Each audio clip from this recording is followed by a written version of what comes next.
بسم اللہ الرحمن الرحیم۔ دوستو، امجد وریچ اپنے یوٹیوب چینل سے آپ سے مخاطب ہے۔ آج یوم تکبیر ہے اور یہ وہ موقع ہے جب پاکستان ایک نیوکلیئر ڈیٹرنٹ ایک پاسبل انڈین ایگریشن کے خلاف کریٹ کرنے میں کامیاب ہو گیا۔ کامیاب تو پہلے ہو چکا تھا، لیکن اس دن پاکستان نے اس کو ثابت کیا، دنیا میں کے سامنے اس کا ایک طرح سے کہہ لیں ڈکلیئر کیا، اعلان کر دیا جب ایٹمی دھماکے کر دیے۔ تو پوری قوم اس کو مبارکباد کی مستحق ڈیفینیٹلی ہے، لیکن اس کے ساتھ جڑی کچھ ایسی چیزیں ہیں کہ یہ جس طریقے سے پوری قوم کو یکجہتی کے ساتھ اس دن کو سیلیبریٹ کرنا چاہیے یا منانا چاہیے، آبزرو کرنا چاہیے، اس طرح ہوتا نہیں ہے۔ جو ہی یہ دن آتا ہے ہر سال کچھ کنٹروورسیز ہیں جو پاکستان میں کریٹ ہو جاتی ہیں، اور خاص طور پہ اس میں جو سب سے بڑی کنٹروورسی ہے وہ تو یہ ہوتی ہے کہ پاکستان کے نیوکلیئر پروگرام کا کریڈٹ کس کو جاتا ہے۔ جو مسلم لیگ نون ہے یا نواز شریف ہیں وہ کریڈٹ خود لینے کی کوشش کرتے ہیں، اور جو اور مختلف ادارے ہیں یا لوگ ہیں وہ کچھ اور، یا ان کی جو اپوزیشن کے لوگ ہیں وہ اس کریڈٹ کو کچھ اور طریقے سے دیکھتے ہیں۔ تو یہ بجائے اس کے کہ اس دن کو یکجہتی کے طور پہ آبزرو کیا جائے، اس دن کنٹروورسیز کریٹ ہو جاتی ہیں۔ تو اس لیے آج میں نے سوچا کہ آج ہم دیکھتے ہیں کہ اصل میں جس میں 3 کویشچنز ہیں۔ ایک سوال یہ ہے کہ اس کا کریڈٹ کس کو جاتا ہے، اور اس میں آپ کو وہ باتیں بتاؤں گا جو مجھے یقین ہے کہ آپ میں سے اکثریت کو نہیں پتہ ہوں گی، اور وہ لوگ جو اس کنٹروورسی میں ہر سال پڑے ہوتے ہیں اور دعوے کر رہے ہوتے ہیں ان کو بھی ان چیزوں کا نہیں پتہ کہ اصل کریڈٹ اس کا اوریجن پاکستان کے اس پروگرام کا کدھر ہے اور کس کس کو جاتا ہے۔ ایک تو یہ ایشو ہے۔ دوسرا ایشو یہ ہے کہ اس کے ساتھ ہی کویشچن ہمیشہ زیر بحث آ جاتا ہے ہر سال میں کہ فلاں کو اس کے نتیجے میں وہ سزا دی گئی، فلاں آرکیٹیکٹ تھا تو اس کو فلاں نے یہ سزا دے دی، امریکہ نے دے دی، فلاں نے دے دی۔ تو یہ بھی ایک ایشو ڈسکس ہوتا ہے اس کے ساتھ ہی کہ اس نیوکلیئر پروگرام کے نتیجے میں پاکستان کے کس کس بندے کو، کس کس لیڈر کو کیا کیا سزا ملی۔ تو یہ بھی اس کے ساتھ ایک ایشو ہے۔ پھر اسی کے ساتھ کا ایک ایشو یہ ہے، وہ بہت پرٹیننٹ کویشچن ہے کہ جس مقصد کے لیے یہ کریٹ کیا گیا تھا پروگرام، وہ یہ تھا کہ نیوکلیئر ڈیٹرنٹ پاکستان نے فیل کیا اس کو چاہیے انڈین پاسبل ایگریشن کے خلاف۔ تو کیا یہ جو پروگرام ہے یہ پاکستان کے ڈیفنس کے لیے ایک نیوکلیئر ڈیٹرنٹ کریٹ کرنے میں کامیاب ہوئی؟ یہ 3 کویشچنز ہیں جو ہم نے ڈسکس کرنے ہیں۔ آگے بڑھنے سے پہلے میں یہ درخواست آپ سے کر لوں گا کہ جن لوگوں نے ابھی تک چینل کو سبسکرائب نہیں کیا وہ چینل کو سبسکرائب کر دیں اور بیل کے بٹن کو بھی پش کر دیں۔ دوستو، پہلا کویشچن وہ تھا کریڈٹ کا۔ دیکھیں، کریڈٹ میں بعد والی باتیں میں کسی پہ نہیں آتا، میں صرف شروع کی چند باتیں وہ جن کا کسی کو پتہ نہیں ہے وہ آپ سے شیئر کرنا چاہتا ہوں۔ ایک تو یہ ہے کہ یہ جب 1965 کی وار ہوئی تو اس کے بعد بھٹو صاحب وزیر خارجہ تھے پاکستان کے، وہ آسٹریا گئے، وہاں ویانا میں پاکستانی سائنسدان جو کام کر رہے تھے اس وقت انٹرنیشنل اٹامک انرجی ایجنسی میں، ان کا نام تھا منیر احمد خان، آپ نے سن رکھے ہوں گے، جو 72 سے 91 تک پاکستان اٹامک انرجی کمیشن کے چیئرمین بھی رہے ہیں۔ تو وہ اس وقت وہاں پہ کام کر رہے تھے انٹرنیشنل ایجنسی میں۔ انہوں نے وہاں پہ بھٹو صاحب سے ملاقات کی اور انہوں نے بتایا کہ انڈیا یہ جو نیوکلیئر پروگرام ہے اس میں انڈیا بہت آگے جا رہا ہے، بڑا ایڈوانس ہے۔ انہوں نے بریف کیا اور کہا کہ پاکستان کو فوری طور پہ اس پروگرام میں آنا چاہیے، ادروائز جو انڈیا کی تھریٹ ہے وہ پاکستان کی بڑی خطرناک ہو سکتی ہے۔ تو بھٹو صاحب کنونس ہو گئے، وہ پاکستان آئے، ایوب خان صاحب سے بات کی جو پریزیڈنٹ تھے اس وقت پاکستان کے، اور دسمبر میں یعنی سپٹمبر 65 میں وار ہوتی ہے، اکتوبر میں بھٹو صاحب کی منیر احمد خان سے میٹنگ ہوتی ہے، اور دسمبر 65 میں ایوب خان صاحب کو بھٹو صاحب لندن میں منیر احمد خان سے ملاقات کرواتے ہیں ہوٹل میں، اور وہاں پہ منیر احمد خان کو سارا بریف کرتے ہیں کہ انڈیا کا پروگرام کس لیول پہ جا رہا ہے اور پاکستان کو اس پروگرام کی کیوں ضرورت ہے۔ لیکن ایوب خان صاحب جن کی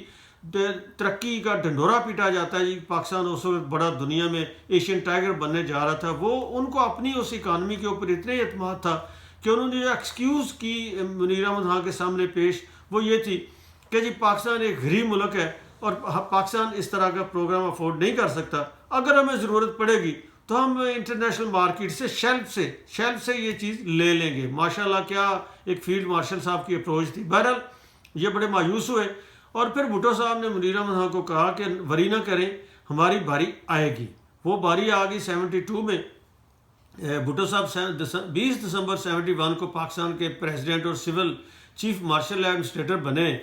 تو اس کے بعد انہوں نے صرف ایک مہینے میں 20 جنوری 72 کو ملتان میں پاکستان کے سائنٹسٹ جن میں ڈاکٹر عبدالسلام، منیر احمد خان اور سائنٹسٹ تھے جن کے ذمہ یہ ڈاکٹر عبدالسلام کے ذمہ انہوں نے لگایا کام، جو 1960 سے 1974 تک پاکستان کی منسٹری آف سائنس کے ایڈوائزر تھے ڈاکٹر عبدالسلام، اور اس حیثیت سے انہوں نے 60s میں 500 سے زیادہ پاکستانی سائنسدانوں کو باہر بھیجا تھا پی ایچ ڈیز اور اس طرح کی ترقی ڈیولپمنٹ کے لیے، ایجوکیشنل ڈیولپمنٹ کے لیے۔ ان کو پتا تھا، ان کو یہ کہا کہ سب لوگوں کو اکٹھا کریں، اور ایک میٹنگ کی گئی ملتان میں وہاں پہ بھٹو صاحب نے ان کے سامنے رکھا کہ میں یہ نیوکلیر پروگرام کرنا چاہتا ہوں۔ اب جو 65 وار میں ویکنیسز ہمارے ڈیفنس کی ایکسپوز ہوئی تھی، اس کے نتیجے میں انڈیا نے 71 میں ایسٹ پاکستان کو تو علیحدہ کر لیا پاکستان سے، لیکن اب باقی پاکستان کو کس طریقے سے بچانا تھا مستقبل کے کسی ایسے ایگریشن سے، یہ بھٹو صاحب کا ٹارگٹ تھا۔ وہ پہلے ہی بڑے اس میں انتھوسیسٹ اس پروگرام کے لیے، تو انہوں نے یہ ٹاسک دے دیا ان سائنسدانوں کو، اور منیر احمد خان کو بلایا گیا، ان کو اٹامک انرجی کمیشن کا چیئرمین بنا دیا گیا، اور ڈاکٹر عبدالسلام کے ذمہ یہ کام لگا کہ پوری دنیا سے وہ ان کو پتا ہے کہ کہاں پہ کون سا پاکستانی سائنسدان ہے، اس کی کیا کیپیبلٹی ہے، ٹیلنٹ ہنٹ وہ کریں گے۔ تو اس کے نتیجے میں دونوں نے مل کے پھر بھٹو صاحب کو انفراسٹرکچر ڈیولپمنٹ کے لیے پلان دیا کہ کون کون سے فیسلٹیز ہمیں چاہیے پاکستان میں اس سارے جو نیوکلیر پروسیس ہوتا ہے سائیکل، اس کو مکمل کرنے کے لیے۔ تو یہ سارا کچھ جو ہے 72 میں ان دونوں نے، ڈاکٹر عبدالسلام، منیر احمد خان اور بھٹو صاحب، فوج اس وقت بھی آن بورڈ نہیں تھی، فوج کو پھر ان لوگوں نے آن بورڈ لیا، اور یہ دونوں منیر احمد خان اور ڈاکٹر عبدالسلام ملے۔ اس وقت کے انجینئر ان چیف تھے میجر جنرل قمر علی مرزا، ان کو ملے، ان کو بریف کیا کہ ہم یہ کرنا چاہ رہے ہیں، اور اس میں فوج کو انہوں نے کہا کہ ہمارے ساتھ کولیبریٹ کریں، کچھ ایسے کام ہیں جو ہم نے کر رہے ہیں، کچھ ایسے کام ہیں جو فوج کے ادارے جو فیسلٹیز ہیں وہاں پہ ہو سکتے ہیں۔ تو یہ سائنس کے فیلڈ میں دونوں کی کولیبوریشن تھی نیوکلیر پروگرام کے لیے، سولین اور فوجی اداروں کی، جو وہاں سے شروع ہوئی۔ تو وہاں سے آپ کہہ لیں کہ فوج بھی آن بورڈ ہوئی۔ پہلے اس کا سارا جو تھا کریڈٹ وہ ان لوگوں کو جاتا ہے، یہ جو جن کے میں نے 3 لوگوں کے نام بتائے ہیں۔ اس کے بعد آپ کو پتہ ہے کہ پھر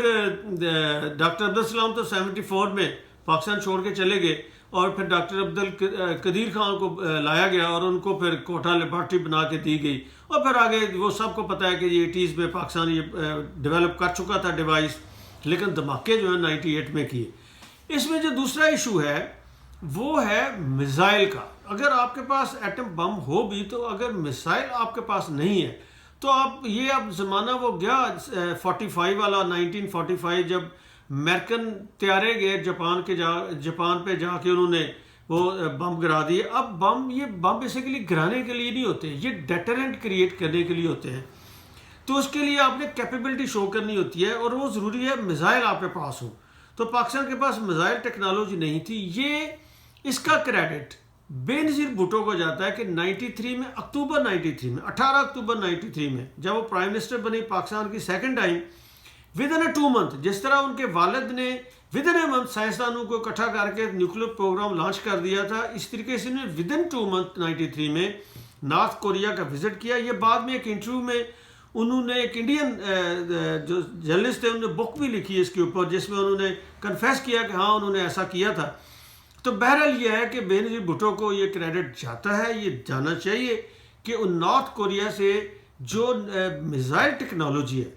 وہ لے کے آئیں، جس کے نتیجے میں پاکستان والوں نے یہ میزائل پروگرام ڈیولپ کیا، اس کا کریڈٹ اگر آگے پاکستانی سائنٹسٹ کو جاتا ہے کہ انہوں نے کس طریقے سے وہ ڈیولپ کیا، اور پھر آگے کون کون سے میزائل بنائے وہ سارے آپ کو پتہ ہے، اور پاکستان نے اس میں وہ ڈیولپمنٹ کی جو دنیا کے بہت بڑے بڑے ترقی یافتہ ممالک کے پاس بھی وہ ٹیکنالوجی نہیں تھی۔ خاص طور پہ یہ جو سمارٹ بم والی آئیڈیا تھا، یہ پاکستان نے، تو پاکستان نے لانگ رینج، شارٹ رینج، سارے اس میں اب پاکستان دنیا کے ٹاپ ممالک میں شامل ہے۔ تیسرا جو اس میں ایشو ہے وہ ہے ڈیٹرنٹ کا۔ دیکھیں ڈیٹرنٹ جو ہے پاکستان کا، ایک تو وہ مثال آپ کے سامنے ہے کہ 87 میں جب راجیو گاندھی کی گورنمنٹ تھی اور انڈیا پلان کر رہا تھا پاکستان کے اوپر اٹیک کرنے کے لیے، اور اس نے فوجی مشقیں بھی شروع کر دی، جن کا یہ کہا گیا کہ اس لیے ہو رہی ہیں کہ وہ پاکستان کو پہ اٹیک کرنا چاہ رہا ہے۔ تو ضیاء صاحب نے، جس کو کرکٹ ڈپلومیسی کہتے ہیں، وہ انڈیا گئے اور لینڈ کرتے ہی ایئرپورٹ کے اوپر انہوں نے راجیو گاندھی کے کان میں یہ بات کہہ دی کہ ہمارے پاس بم ہے، اور مسلمان تو بچ جائیں گے، پھر بھی کہیں کہ پھر ہندو کہیں نہیں بچیں گے۔ تو یہ جو ان کی تھریٹ تھی بنیادی طور پہ یہ ثبوت ہے اس چیز کا کہ اس وقت پاکستان یہ ڈیولپ کر چکا تھا اور فرسٹ ٹائم پاکستان نے اس کو ایز ڈیٹرنٹ یوز کیا. اور اسی میں 87 میں کلدیپ نائر کا انٹرویو آپ کو یاد ہوگا, انہوں نے ڈاکٹر قدیر خان کا انٹرویو کیا, مشاہد حسین نے ارینج کیا تھا, جس کے نتیجے میں یہ اسٹیبلش اگین پاکستان نے کیا کہ اس کے پاس یہ ڈیوائس ہے. 98 میں صرف یہ ہوا کہ پاکستان نے جب انڈیا نے پوکھران کیا اور دھماکے کیے 6, تو اس وقت پاکستان کے اوپر یہ پریشر بلڈ اپ ہو گیا پاکستان لیڈرشپ کے اوپر کہ دھماکے کرنے چاہیے یا نہیں. ایٹم بم تو موجود تھا اور سب کو پتا تھا پاکستان کے پاس ہے, پوری دنیا کو پتا تھا, لیکن یہ تھا کہ اس کو ڈکلیئر کرنا ہے کہ نہیں کرنا. تو وہ اس وقت کی جو لیڈرشپ تھی میاں نواز شریف, انہوں نے آپ جو بھی کہیں کہ جی وہ نہیں کرنا چاہتے تھے, کرنا چاہتے تھے, یہ فیکٹ ہے کہ پرائم منسٹر وہی تھے اور انہوں نے کیا. وہ ڈر کے کیا یا خوش ہو کے کیا یا مرضی سے کیا یا کسی کے کہنے پہ کیا, یہ علیحدہ بات ہے, یہ بالکل ڈیفرنٹ سٹوری ہے. کریڈٹ یہ اس چیز کا ان کو ضرور جانا چاہیے کہ انہوں نے بہرحال یہ ڈیسیژن لیا اور سارا کچھ سوچ کے انہوں نے دھماکے کر دیے اور پاکستان ایک اسٹیبلشڈ نیوکلیئر کنٹری اس کے بعد بن گیا. لیکن جو ڈیٹرنٹ کا ایشو ہے 80s میں جس کو ایز ڈیٹرنٹ یوز ہوا, اس کو ہم نے 2 جگہ پہ, ایک تو کارگل جو ہوا, کارگل میں یہ جو ڈیٹرنٹ تھا اس کی پوزیشن کچھ ویک ہو گئی. لیکن 9/11 کے بعد خاص طور پہ 2002 میں جب انڈین فوجیں پاکستانی بارڈرز کے اوپر آ گئیں جنرل مشرف کے دور میں, تو پاکستان نے اس وقت ویکنیسز شو کی, اور اس ویکنیس کا یہ عالم تھا کہ پاکستان نے ایسے شو کی جیسے وہ ڈر گیا. اور اگر آپ کے پاس نیوکلیر ڈیٹر ہیں تو پھر ڈر جائیں تو دیٹ مینس کہ آپ نے اس ڈیٹرنٹ کو ڈیفیوز کر دیا. تو اس کے بعد سے پاکستان کے اس ڈیٹرنٹ کی پوزیشن وہ ہے, موجود ہے. تھریٹ ہم کرتے ہیں, ہمیں بار بار اسرٹ کرنا پڑتا ہے. دنیا میں اتنا کبھی کسی نیوکلیر ملک نے زور نہیں دیا کہ اگر ہمارے اوپر کچھ حملہ ہوا تو ہم اس کو بم مار دیں گے. بم ایسی کوئی دنیا کا ملک نہیں کہتا, ہم یہ کہتے ہیں. اس لیے ہم کہتے ہیں کہ ہمارا جو ڈیٹرنٹ کی ایک خاموش جو انفلوئنس ہوتا ہے وہ افیکٹونیس ہم نے نیوٹرلائز کر دی. اس میں جو میں نے آپ کو کہا کہ کارگل کا اور بعد کا یہ جو دوسرا 9/11 کے بعد جس طریقے سے ہم نے ہینڈل کیا انڈین فوجیں جب آئیں, یا اٹ سیلف 9/11 کو جس طریقے سے ہینڈل کیا گیا, تو اس میں پاکستان اگین اس کی ویکنیس جو ہے وہ ایکسپوز ہوئی وہ بہت ساری. اور پاکستان کو بار بار اسرٹ کرنا پڑتا ہے کہ اگر پاکستان پہ ایسا کچھ حملہ ہوا تو پاکستان جو ہے نا یہ اس بم کو یوز کرے گا. تو بہرحال یہ ہے کہ ہمیں جو کام جس پہ کرنا چاہیے پاکستان کو یہ کہ دھمکیاں دینے سے نہیں, ایک خاموش ڈیٹرنٹ ہوتا ہے. سب کو پتہ ہے کہ پاکستان کے پاس بم ہے, لیکن شور مچانے کی بجائے ہمیں وہ پالیسیز اپنانی چاہیے کہ ایک افیکٹو ڈیٹرنس کے طور پہ نیوکلیر جو ہماری پاور ہے وہ دنیا پوری کے میں رجسٹر ہو جائے. اگر آپ کو ہماری یہ ویلاگ پسند آیا تو ریکویسٹ پھر میں کروں گا کہ آپ اس کو سبسکرائب کر دیں. Thank you very much. Allah حافظ.